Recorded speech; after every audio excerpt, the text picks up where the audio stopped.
பூஜ்யாய ஸ்ரீ ராகவேந்திராய சத்யதர்ம ரதாயச பஜதாம் கல்ப விருட்சாய நமதாம் காமதேனவே. யோகிராம் சுரத்குமார் யோகிராம் சுரத்குமார் யோகிராம் சுரத்குமார் ஜெயகுரு ராயா. உலகெங்கிலும் வாழ்ந்து கொண்டிருக்கும் ஸ்ரீ ராகவேந்திரா யூடியூப் சேனல் நேயர்களுக்கு டாக்டர் சைதை ராஜாவின் அன்பான வணக்கங்கள்.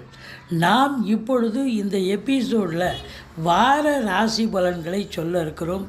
ஏப்ரல் 22 முதல் 28 வரைக்கும் உள்ளடக்கிய நாட்களுக்கு கிரகங்கள் எப்பேற்பட்ட பலனை வழங்கப் போகிறது என்பதை ஒவ்வொரு ராசியாக பார்க்கலாம் வாங்க.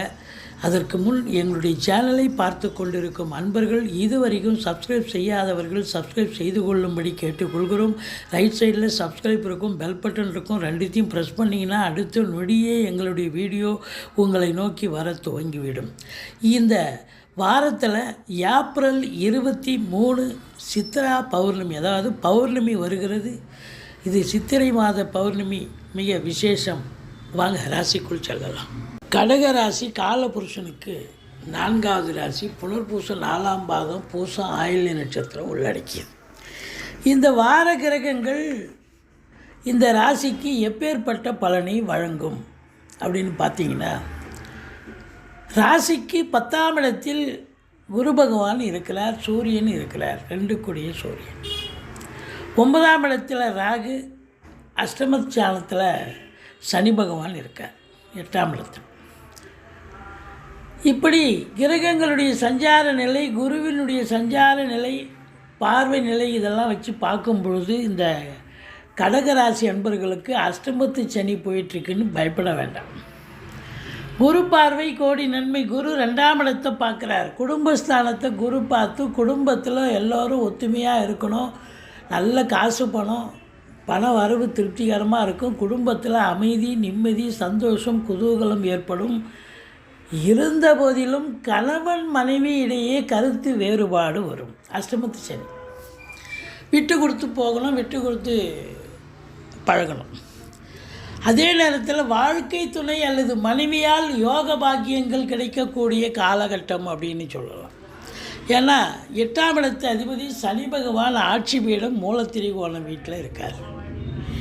அப்போது உங்களை பொறுத்தவரையிலையும் இந்த கடகராசி என்பர்கள் அஷ்டமத்து சனிக்காக பயப்பட வேண்டாம். குருவின் பார்வை கோடி நன்மை, நல்ல பண வரவு, பொருள் வரவு. அது மட்டுமில்லை, உங்களுக்கு 4ஆம் இடத்தை குரு பார்க்கிறார். சொத்து பத்தில் இன்வெஸ்ட் பண்ணக்கூடிய ஒரு காலகட்டம். அது சுக்கிரனுடைய வீடாக இருக்கிறதால நீங்கள் இடம் வாங்க, பூமி வாங்க, வண்டி வாகனங்கள் பழசு விற்றுட்டு புதுசு வாங்க. அற்புதமான காலகட்டம். 4ஆம் இடம் பிள்ளைகளுடைய கல்வி சிறப்பாக இருக்கும். உங்கள் சுகஸ்தானமும் திருப்தியாக இருக்குது. என்னதான் அஷ்டமத்து சனியாக இருந்தாலும் சுகவாசியாக இருக்க போகிறீர்கள் இந்த கடகராசியில் பிறந்தவர்கள். அதுக்கப்புறம் பார்த்தீங்கன்னா 5ஆம் இடத்தை சனி பார்க்கிறார். பூர்வீகத்தில் பிரச்சனை இருக்கும். நீங்கள் வாங்கி வச்சிருக்கிற சொத்து பத்தில் எதாவது பிரச்சனை வரும். பிள்ளைகளுக்கு படிக்கிற இடத்துல இடர்பாடுகள் வரும். பிள்ளைகளுக்கும் உங்களுக்கும் கருத்து வேறுபாடு வரும். குலதெய்வ வழிபாடு கண்டிப்பாக பண்ணணுங்க.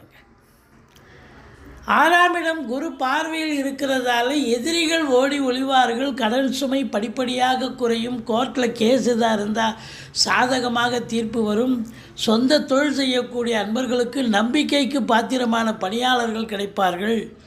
வெளிநாடு போகணும்னு நினைக்கக்கூடிய இந்த கடகராசி என்பர்கள் தாராளமாக போகலாம். உங்கள் ஜனனகால ஜாதகம் இப்போது ஒத்துழைக்குது அப்படின்னு சொன்னால் நீங்கள் கண்டிப்பாக உயர்கல்விக்காக, உத்தியோகத்துக்காக, இல்லை சொந்த தொழிலுக்காக நீங்கள் தாராளமாக செல்லலாம். அப்படி இருக்கும் பட்சத்தில் உள்நாட்டு வாணிபம், வெளிநாட்டு வாணிபம், ஏற்றுமதி இறக்குமதியாளர்கள், ஷேர் மார்க்கெட்டில் இன்வெஸ்ட் பண்ணுறவங்க, ஸ்பெக்குலேஷன் பண்ணுறவங்க, ஆன்லைன் பிஸ்னஸ் பண்ணுறவங்க, ஹோட்டல் பிஸ்னஸ் பண்ணுறவங்க, இவங்களுக்கெல்லாம் ஒரு சிறப்பான காலம். இம்போர்ட்டிங் எக்ஸ்போர்ட்டிங் அதில் குறிப்பாக பார்த்தீங்கன்னு சொன்னால் இந்த சுக்கிர பகவான் உச்ச நிலையில் இருக்கிறார். 4க்குடையவன் உச்சம்.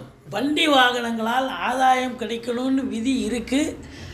அதை வச்சு பொழப்பு நடத்துகிறவங்களுக்கு நல்லா போகும். கலைத்துறை மற்றும் சினிமா துறையில் பணியாற்றுபவர்களுக்கும் சிறப்பான ஒரு காலமாக அமைய வேண்டும். ஆனால் ராகுவின் பிடியில் இருப்பதால் கொஞ்சம் அந்த அளவுக்கு சக்ஸஸ் கிடைக்காது, ஓரளவுக்கு பரவாயில்லை அப்படின்னு இருக்கும். 5ஆம் இடம் அப்படின்னும்போது 10ல் ஒரு பாவியாவது இருக்கணும். சூரிய பகவான் இருக்கார், புத பகவான் குரு பகவான் இருக்கார். அப்போ குரு தொழிலில் ஒரு இடைஞ்சலை கொடுப்பார், மாறுதலை கொடுப்பார். எதை கொடுத்தாலும் நல்ல ஆதாயத்தை தரக்கூடிய ஒரு அமைப்பு இருக்கும் அப்படின்னு சொல்லலாம். 2ஆம் இடத்து அதிபதி சூரியன் 10ல் போய் உட்கார்ந்துருக்கார். வாக்கினை தொழிலாக கொண்டு செயல்படக்கூடிய இந்த கடகராசி என்பர்களுக்கு சிறப்பான காலகட்டம். உங்களுடைய வாக்கு பலிதம் ஏற்படும். வழக்கறிஞர், ஆடிட்டர், ஆசிரியர் பெருமக்கள், ஜோதிட அறிஞர்கள், சொற்பொழிவாளர்கள் இது போன்ற அன்பர்களுக்கு வாக்கு இது நாள் வரைக்கும் இல்லாத அளவுக்கு இவங்க நல்லா திறமையோடு இருக்காங்க அப்படின்னு திறமை வெளிப்பாடு ஆகக்கூடிய காலகட்டமாக இது அமைகிறது அப்படின்னு சொல்லலாம்.